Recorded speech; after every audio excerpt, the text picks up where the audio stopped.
Okay, Miss Ejemole, thank you for doing this pre-observation No and problem. having it recorded.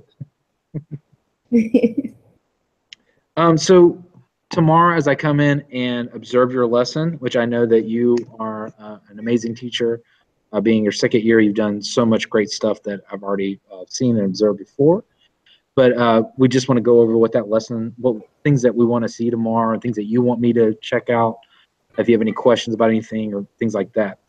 So really, I want to first of all know what is going to be the focus on your lesson tomorrow at Tomorrow first will period. First period, be yeah. first period. Yes. Okay, so that would be my seventh grade group. And as of right now, we're talking about transformations. It's like the Mhm. first main unit in their eighth grade material, simply because they're a gifted endorsement course. So, long story short, they're doing seventh grade material, and then now we're just transitioning into eighth. Um, Tomorrow, we'll be talking about dilations, which is the last main component of transformations. So Mhm. we're working a lot with more hands-on things. We will be using manipulatives, stuff that'll actually get our hands moving and us being able to understand the content a little bit better. Um, Overall, just being able to hone in on the last bit of that, and then we'll be preparing for our exam, which is next a week and a half from now, right before we go home for Christmas. Okay. So you said they're gifted students. So and that I know they're like in a hurry because they're kind of you're advancing them. Right. So what has been your drawback to teaching those kind of learners in that kind of fast pace? One thing that I notice a lot is they are very. I wouldn't use the word critical, but they want to know why. They're more they ask questions a lot. They are very quick to critique. Overall, that can be it's a good thing, and sometimes it can be a drawback in a sense because overall, if the facts is the facts, they want to know why. And sometimes when it comes to math, it is what it is. Those are the rules. So overall, being able to hone in on them and being able to let them know, hey, sometimes it may not make sense in the beginning, but as you continue to play a little bit more with material and actually put your hands on things, you'll be able to understand why a dilation is a dilation and why a rotation is a rotation. So overall, jumping in and letting them know that sometimes everything isn't easy the first time. The first time. So that battle or breaking that wall down is one of the things. Okay. So do you think because it'll be a manipulative activity tomorrow that they're going to have a better understanding of the skill and the vocabulary, or do you think that's when a lot of the questions come out? I believe with them being able to put their hands on it and actually seeing what the process is, they'll be able to see, oh, okay, I see why that makes sense and why I'm doubling this or multiplying this by that or even dividing. And then they'll be able for them to see, okay, this is why a dilation is called this, or a reflection is that. So they'll be able to play with these shapes instead of just using a coordinate plane or writing stuff. So Okay. And then so like what is exactly the standard that you're using here? Um, wh- so this is obviously a geometry standard. So how yeah. far are you in that geometry standard at this point? Um, the unit is four standards. No, about five standards. The first five geometry standards in eighth grade. So right now we're in the third standard of that process. So I believe we're about halfway through. Like I said, we have like a week and a half till the test, so we're good pacing so far. Notice that one bulk of this whole unit, which is called rotations, held us up a little bit because that is the more intense and rigorous aspect of the unit.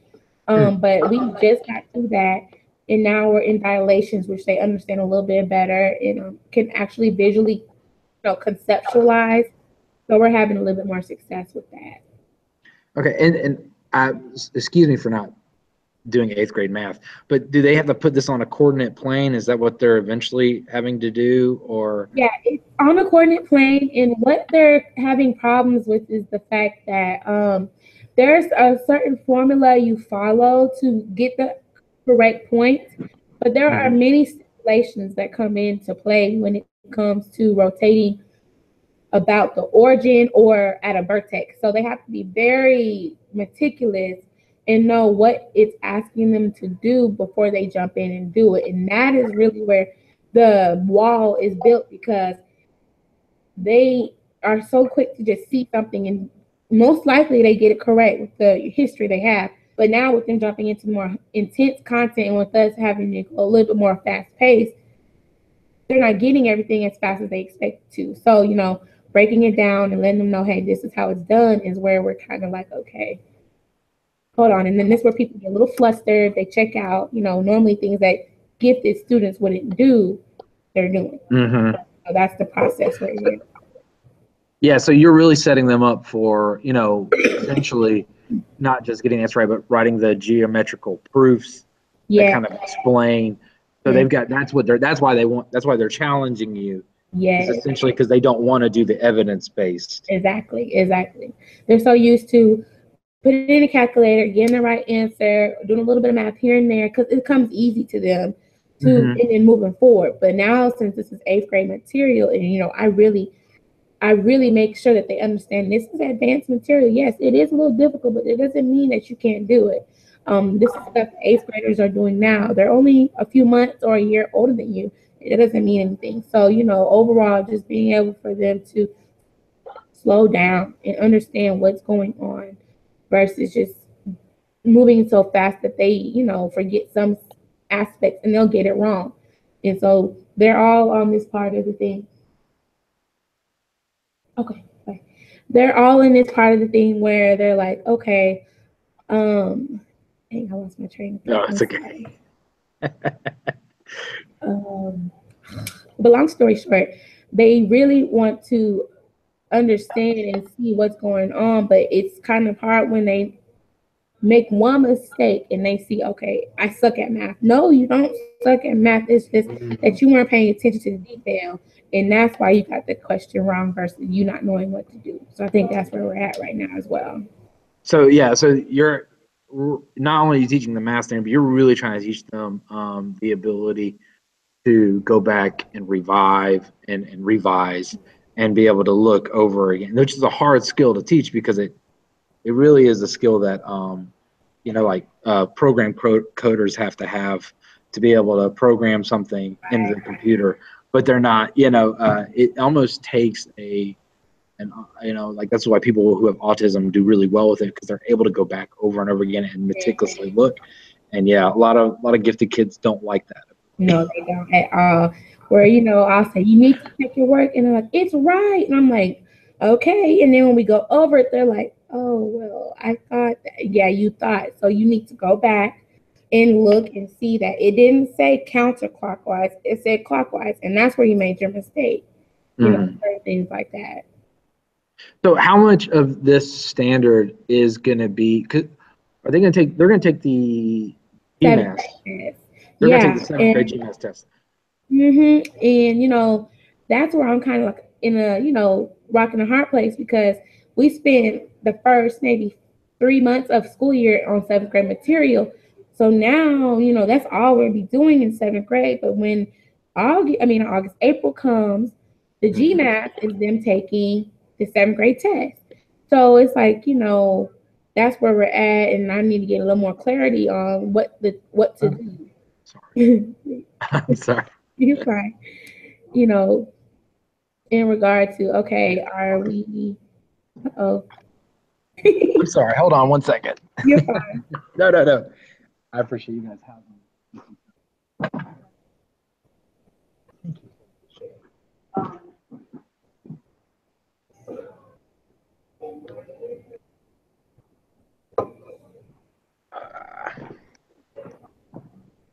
They put me in a special room. Oh, yeah, this got nice seats.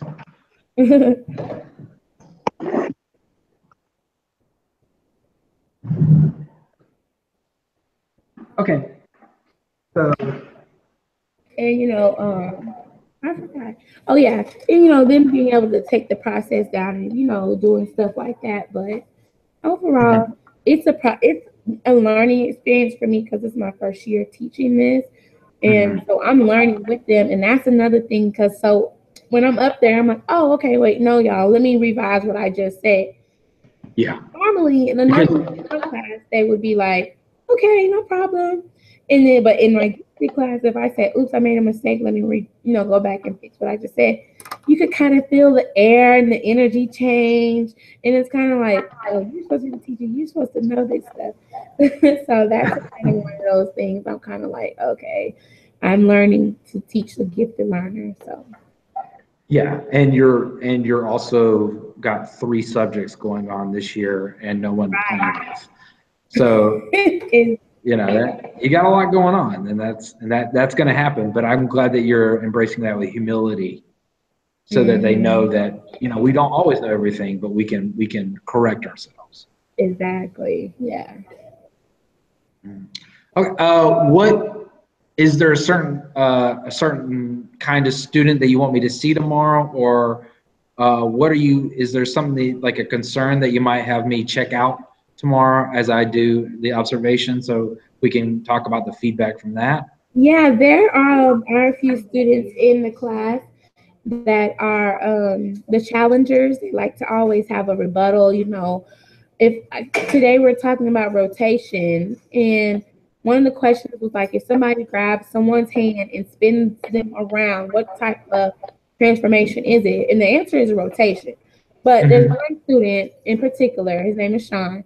He'll say, well, when you rotate somebody, you turn too. So technically, that's not a rotation. It's like you're moving and sliding too. So that's a translation. I'm like, okay, let's not be so literal. And the questions, overall, he likes to challenge.